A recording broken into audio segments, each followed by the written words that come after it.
The Detroit Pistons escaped Denver with a win, but I'm going to tell you guys why they should not be feeling that great about themselves after winning this specific game. We'll talk about today's episode, Locked On Pistons Podcast.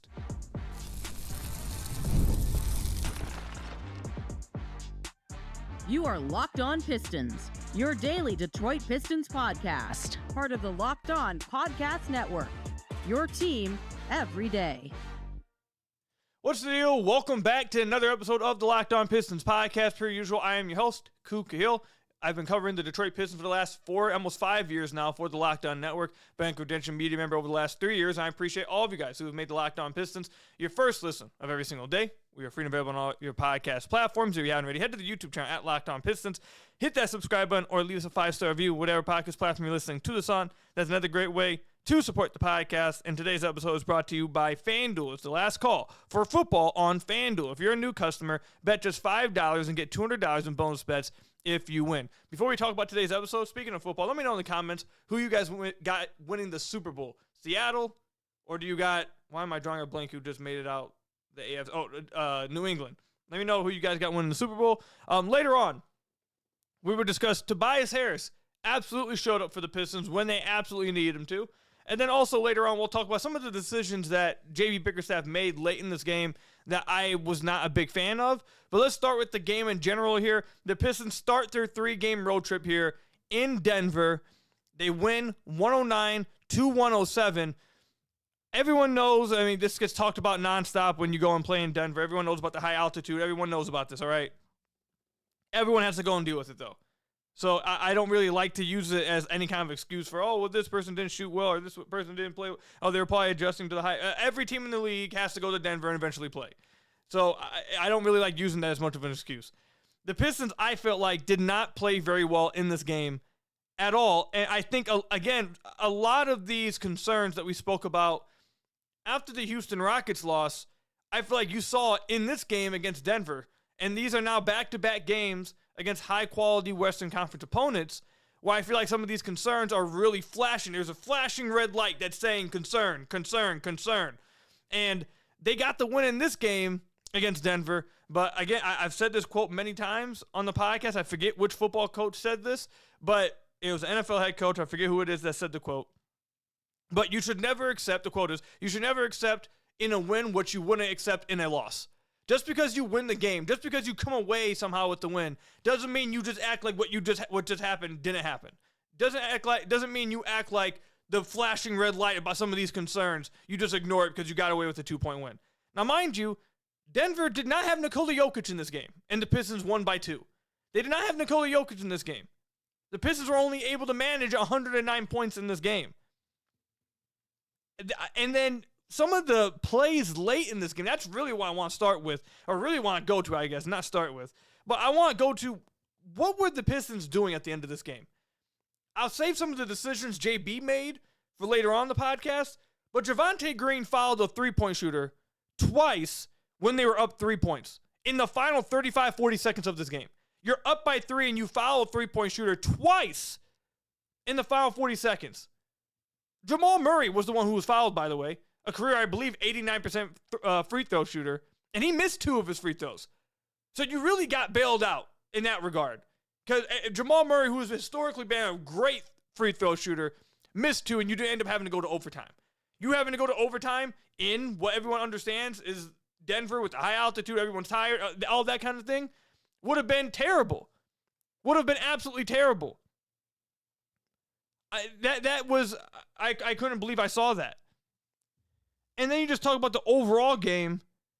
The Pistons shot, again, 19% from 3. They shot 6 of 31 from deep. They shot 19%. This is not going to cut it. You are not going to go deep in the playoffs with this poor of shooting. And we talked about this in the last podcast, the very last episode. When Duncan isn't hitting his shots, this team has nowhere to go for 3-point shooting. They just don't have anywhere to go. And what makes this 3-point shooting night even worse, in my opinion, is that 2 of the threes came from Ron Holland, who for Ron individually you are happy about, and it's great, love to see Ron hit 2 threes. From a a future, looking into the future and evaluating the team as a whole, if you are making 6 threes and 2 of them are because of Ron Holland, you're probably not betting on Ron hitting 2 threes again. So if you remove Ron's threes, they only had 4 made threes. 2 of your made threes, he was your leading 3-point shot maker. And it's a guy who shoots under 30 or 25% from 3. It's not a sustainable. In the playoffs, this will catch up to them. It will catch up to them if they don't find a way to address this by the trade deadline. Duncan was 0 of 8 from beyond the arc in this game. Cade was 1 of 4. Tobias, he had a great game, but again, some of the you get great stuff with Tobias, and then some of the poor stuff you get from Tobias is that he just doesn't shoot threes. He's 0 of 2 from beyond the arc. Javonte Green, 1 of 3. Ivy, 2 of 6. Ron, 2 of 4. Stu, 0 of 2. Duncan Robinson, 0 of 8. Dennis Jenkins, 0 of 2. And with that, they were only able to beat Denver by 2 without Jokic. That's concerning to me. That's pretty concerning to me. Detroit has, at least I think, I think this is the case. We all have high expectations for this team moving forward. We all have high expectations for this team in the playoffs. If they want to do something in the playoffs, that they can't, shooting 19% from deep isn't going to make it work. This isn't going to make it work. And then having some of that decision making you had to the end of the game, fouling 3-point shot, that's rookie. That's young team, not just Pistons young team. That's Piston team from 2 years ago kind of mistakes. This poor mistakes. So I did not like this. I did not like this game from the Pistons at all, considering who was available on the other team. I mean, Cam Johnson wasn't even available for this team either. I really don't like, I did not like this game from the Pistons at all. On a positive note from what they did in this game, that was good to see. They did take care of the ball. 7 turnovers, and like I've said over and over, when you do play this way, you absolutely have to win the margins, and you absolutely have to dominate the possession game.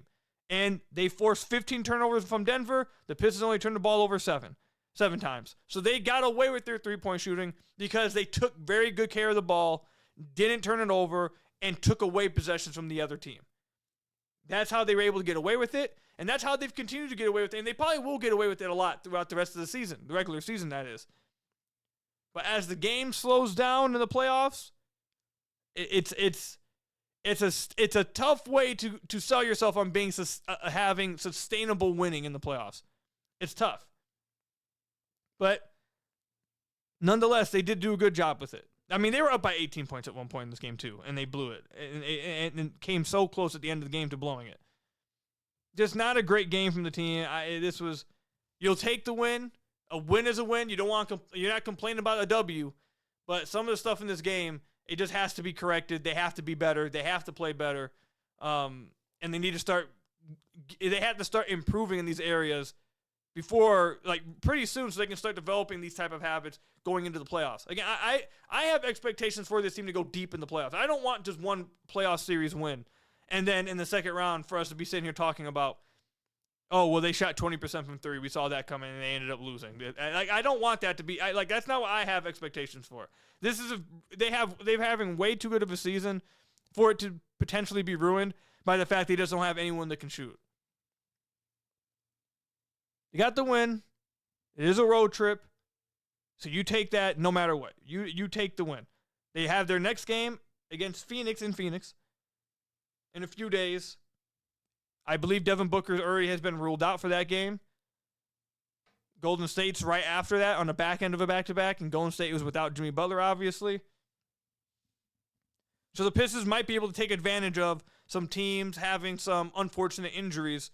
And the Pistons might be able to take advantage of that here to have a really good road trip.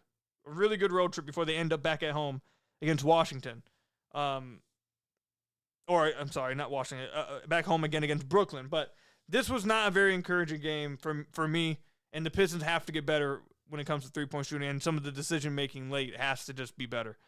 Coming up, though, one of the other big positives, though, from this team, or from this game for the Pistons, is how well Tobias Harris played. I want to talk about Tobias, how well he played, and why he's just such a enigma, as Patrick Starr would say. We'll talk about it coming up. I carry a lot of responsibility in my household. If something happened to me, there would be serious consequences. We have a mortgage, we got tuition, we got everyday bills.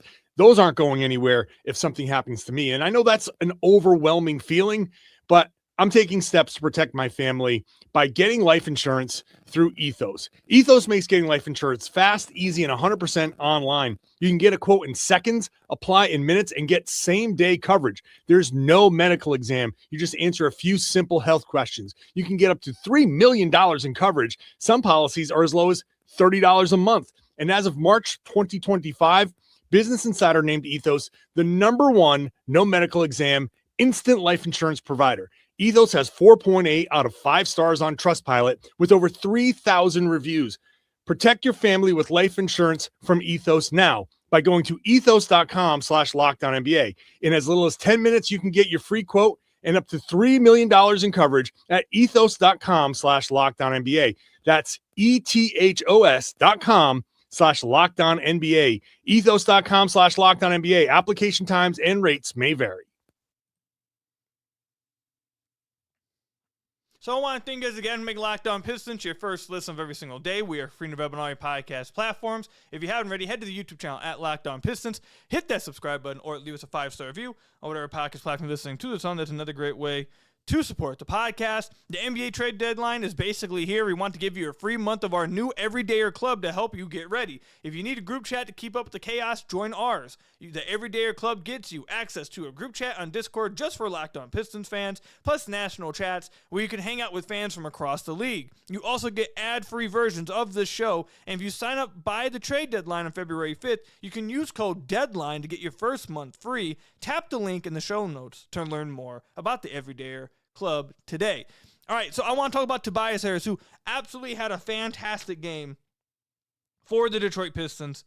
And not only did he have just a fantastic game overall, the shot making he had in the fourth quarter really saved them. He had 10 points in the fourth quarter alone, hit all 4 of his shots, got to the free throw line, hit both of his free throws, shot 100% from the floor. I mean, he was very, very good for the Detroit Pistons late in this game. There was a possession late with around under a minute to go. Cade gets the matchup he wants. He's isoing at the top of the key, running timeout, and he tries to get to his high post area, pull up for a midi, but he loses control of the ball. And Tobias is posting up to the right of him, just saying, "Hey, you lost the ball. Hey, I'm here. Outlet. I'm an outlet over here." So Cade gets it to Tobias. There's 3 seconds left on the shot clock. Tobias just gives his defender one bump, step back midi off of the post up, all net. His post ups this year. The broadcast was saying it during the game. I brought it up last podcast. He's in the 96th percentile when it comes to scoring in the post-up situations. He's been one of the best post-up scorers in the entire league. Obviously, a lot of that, some of it comes on being able to attack mismatches, but that doesn't take away the value for me at all. You still got to be able to do it, and the fact that you are that good of a mismatch hunter is incredible, especially for a half-court offense that does struggle at times. And actually, not even just at times, it struggles quite a bit. And to have that kind of outlet, to have that kind of last-second, grenade of Tobias, we can go to you in the post and you are going to get us a bucket, is very valuable. And it's one of the reasons, it's one of the reasons why when we talk about the trade deadline and when we talk about the Pistons upgrading, it's why I've said in the podcast that I would love if the Pistons were able to upgrade this 4 position with someone I believe would better help the half-court offense possession to possession on a more consistent possession-by-possession basis rather than the games just when you feast him in the post, give him touches, or the random possession where he gets the post up against a mismatch late. If you could upgrade that position with someone who could contribute more possession to possession and help space the floor while also keeping Tobias, so where he's your backup for and he's someone that you can play late and someone you can play with the bench and be one of the best scoring options and be someone who can score efficiently off the bench and be someone who provides instant offense and consistent offense for a bench unit from that post area, I think that would be the best of both worlds, and that would be fantastic for the Pistons. They return a weakness on their roster, which is the 4 position, into a legitimate strength by having Tobias and another guy on the floor, or at the 4 position, problem is that Tobias.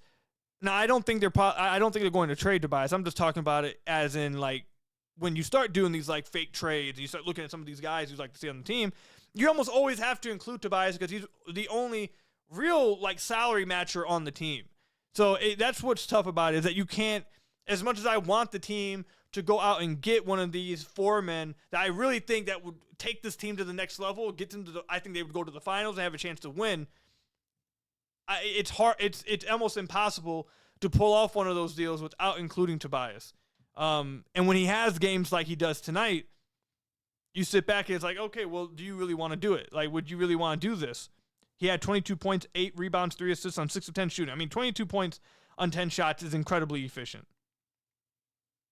Or not 10 shots. I'm sorry. I looked at plus minus instead of the field goals made. He was 10 of 15 from the floor. He was also 10 of 13 from just 2-pointers. But even still, that's incredibly efficient. It's 70 true shooting tonight. Tobias is a valuable basketball player, and he still has value to an NBA team. As much as there's a lot of complaining that goes on about him, and as much as I point out correctly that the lack of three-point shooting from his position hurts this team a ton from a possession-to-possession basis, and as much as I point out how the team has been much better with him off the floor this season, that doesn't take away from the fact that there is still very clear value that Tobias brings to a team because of how lethal he is in post-up situations, how calming of a presence he is as a veteran. And when he has games like this, he's incredible. Like, he's had 2 of these games now as of late. Who was the last game he had this against? It was Boston. Boston, he had 25 points. And had the same kind of thing. Hit some key shots down the stretch out of the post-up area, especially in the fourth quarter. He was incredible in that game. Hit some threes. I believe he shot 3 of 8 from deep in that game. He was incredible in that game. But if you just look at Tobias's last 9 games, 6 points, 7 points, 16 points, 7 points, 25, 10, 4 against Houston, 16, 22. It's far too inconsistent. That's the problem with Tobias, is that he's capable of having a game like this, and he's capable of providing something late in the game and being like a clutch scorer for you. But he's way too inconsistent, not just through a flow of a game, I think, but also from a game-to-game basis. You don't know what you're going to get from him. So that's why before we opened up the segment, why I said he's an enigma, like Patrick Starr would say, because Tobias will have a game, you're like, oh my God, that's exactly what you want from him. And then he'll have 3 games and you're just like, what's going on? Like, oh my God. But this was a good game from Tobias. They don't win this game without Tobias at all. His fourth quarter scoring, they just flatly don't have a chance to win this game if he isn't on the floor hitting the shots he did. 31 minutes, second on the team in minutes. They trust him to play a ton as well. Tobias is a good basketball player. He is. He's a good basketball player. Just wish you got 1, more consistency from him. And 2, I think he would just be so much more valuable if he was able to just be a 6-man type instead of having this kind of reliance on him. Because that's what, I mean, what I just was talking about, the whole, like, 20 points in 6, 4, 7, 10, 20 points, 6, 7, 4. Like, that's what you think of a 6-man. Like a guy who he's going to be more inconsistent, but he's capable of popping off, capable of giving you more offense. But he's your 6-man because you're not so reliant on him that if he is having a down night, like, it's not, okay, our offense is going to crash now. Like, we're going crashing to the earth. And I feel like that's the case the Pistons have right now. And not just Tobias, but Duncan. They are way too reliant on them for different needs. Like Duncan, they're way too reliant on him being their only volume 3-point shooter, where if he has a bad night, it's just cooked. And then they're too reliant on Tobias to provide this secondary scoring, to provide some spacing, and to be a consistent 15-plus scorer every single night. And he's just not capable of doing that at this point of his career every single night, which is fine. But just another one of those concerns I have once you get deep in the playoffs, when you're that overly reliant on those 2 guys, is that something that can bite you in the end? But Tobias had a great game tonight, and he helped close out the Nuggets. He was fantastic, and you saw his value on display for the Detroit Pistons. And you saw why the Pistons probably will be worried or shy to move him for anybody.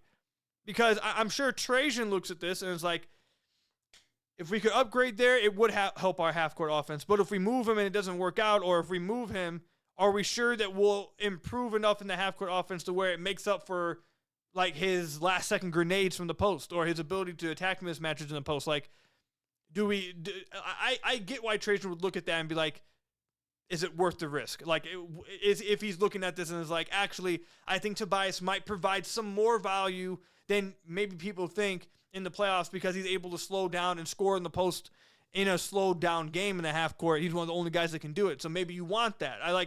I understand why games like this is what makes Trajan maybe shy of doing so.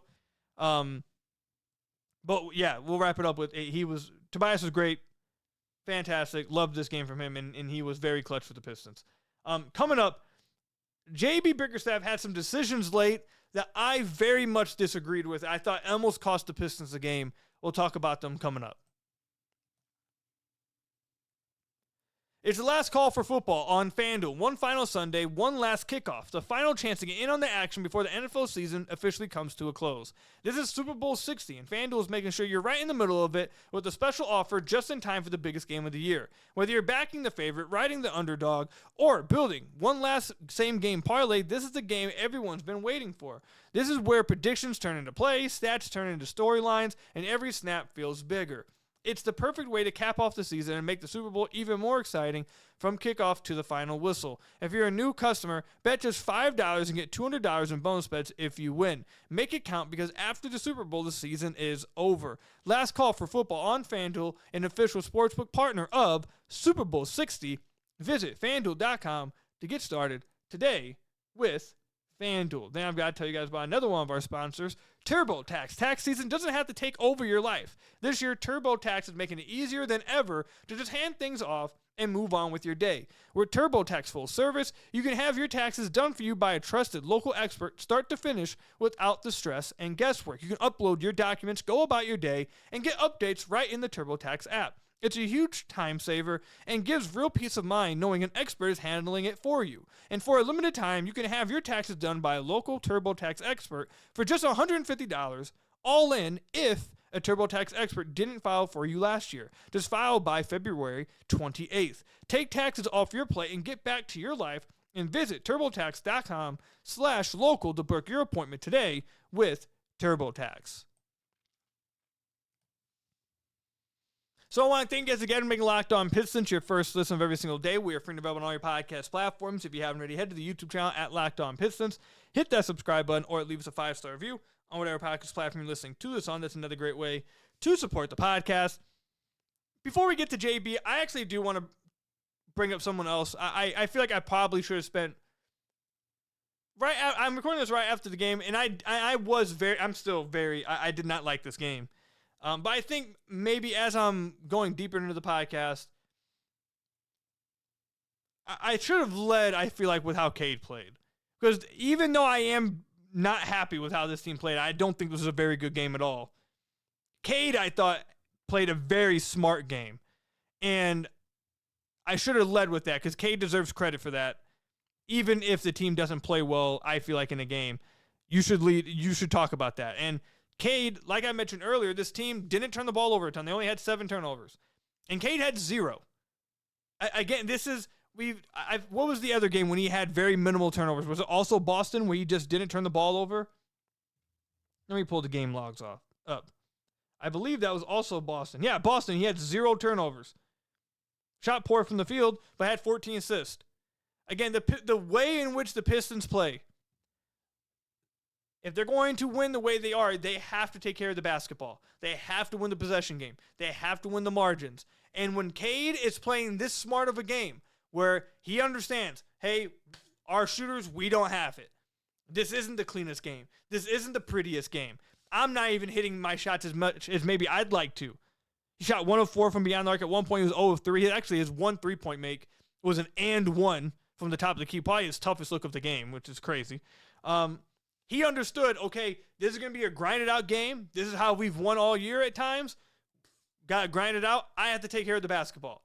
And he ends the game with 22 points of 9 of 17 shooting. So, pretty efficient. And 11 assists to 0 turnovers while also playing some really good defense. So I think despite some of my concerns and despite how I felt like this from especially a few players, this was not a very good game at all for the team.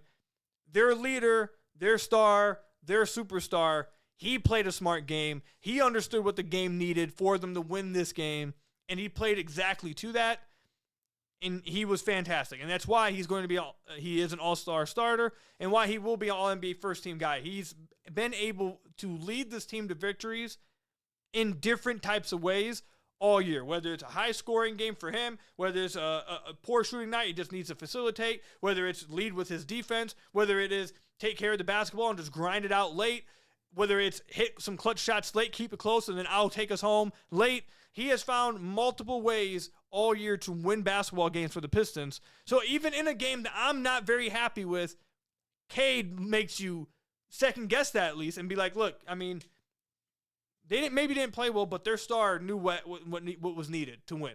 And their star came through. And he played extremely well. So I wanted to give credit to Cade because that wouldn't have been fair. I don't feel like it would have been fair of me to be critical of the team as much as I have in this game without at least mentioning that their best player played the game they needed him to play because of how they were playing to win. And he did exactly that. So Cade, but I think we all know Cade's tremendous though. But I mean, as I say that, I also think to myself, you don't want to take it for granted. You don't want to take for granted that Cade's great and just act like, oh, well, let's not talk about Cade because he's great. So I'm kind of criticizing myself throughout. I'm giving myself some self-critique as the podcast is going on. You feel me? But let's talk about JB Bickerstaff because I thought JB did not have a very good game in this one and had a few things that I thought almost lost them or could have cost them a game. First thing is the whole Ausar Thompson situation. Ausar was having a fantastic game. In 19 minutes of action, had 14 points, 4 rebounds, 1 assist, 5 of 7 from the floor, 4 of 4 from the free throw line, 5 steals, a block. He was tremendous, and he was shutting down Jamal Murray. He was absolutely tremendous. He was a team high plus 14, but he picked up his 5th foul with around 7 minutes left in the game, and he was dealing with foul trouble throughout the game. My point here and my critique is going to be if you are not going to play him, if you are taking him out with 5 fouls, and you're not planning on bringing him back in with like 3 minutes left and just letting him play through his fouls and see if he fouls out, then you should just leave him in with 7 minutes and then at that point and just let him foul out then.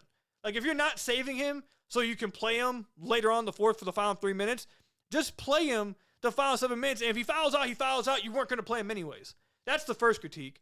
The second critique is put him back in the game. Put him back in the game with 3 minutes left. He's having a fantastic game. He is shutting down Jamal Murray, and they didn't. They chose to close with Duncan Robinson, who was being hunted religiously on the defensive end and couldn't buy a shot for his life. They closed the game with Javonte Green, who, look, we love Wu, but he's not more valuable than Ausar. He's not better than Ausar, and he had 2 critical mistakes that could have lost them a game at the end.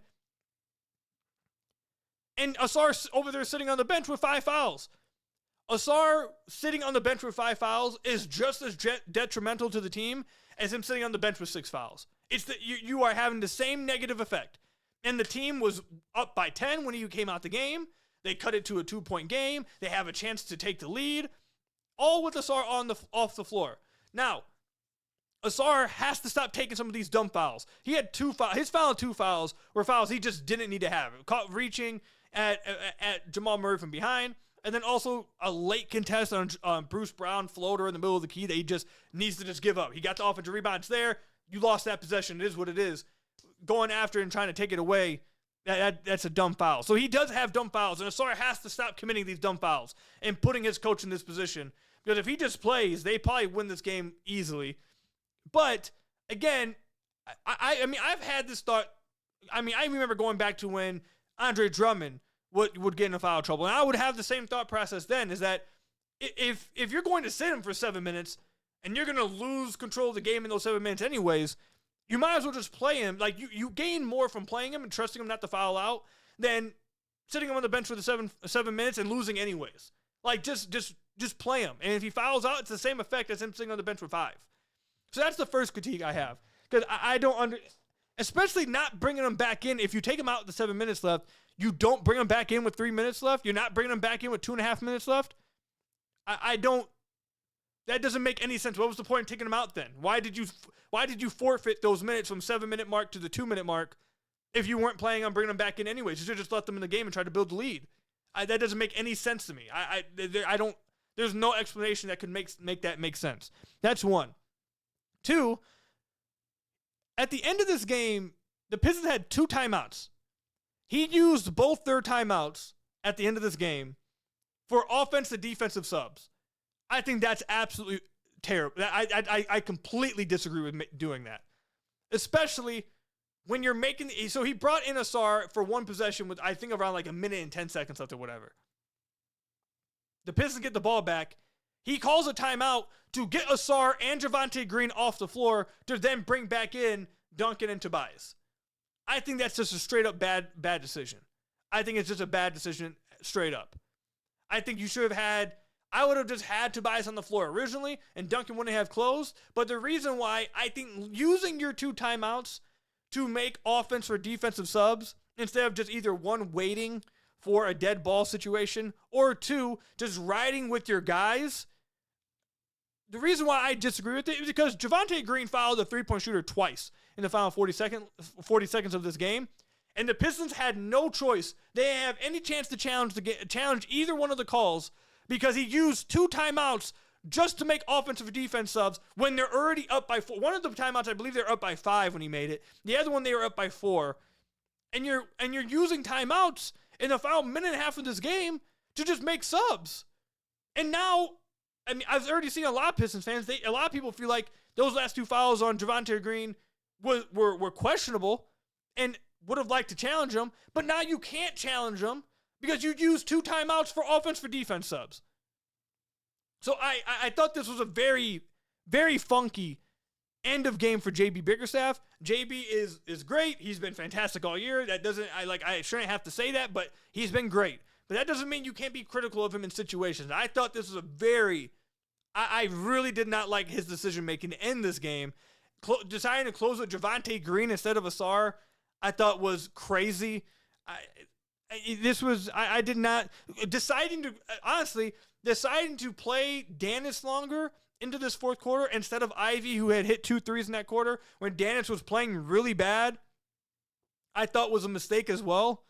I really did not like the coaching job from JB in this fourth quarter. I thought he's had better days. I'll say that. He's had better days. And then I just had to touch on this one more time. That last 3-point foul Javonte Green had on Jamal, I believe it was a foul. With 2 seconds left, and a player Jamal is running away from the basket. His back is turned to the basket. He catches the ball and is going to have to completely flip his body and just throw up something with someone in his face. If he hits that, you just live with it.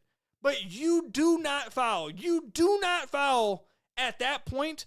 When a dude is running from the basket with his back turned to the basket, and as soon as he catches it, he knows that you're probably going to try a foul. So he's going to go straight into a shot. You let him try to take a 360, 180, whatever you want to call it, spinning jumper at the end of the game with the contest. Like, you let that happen. At that point, you let it go. You do not foul at that point. That is such a boneheaded mistake. That is something that you just cannot do.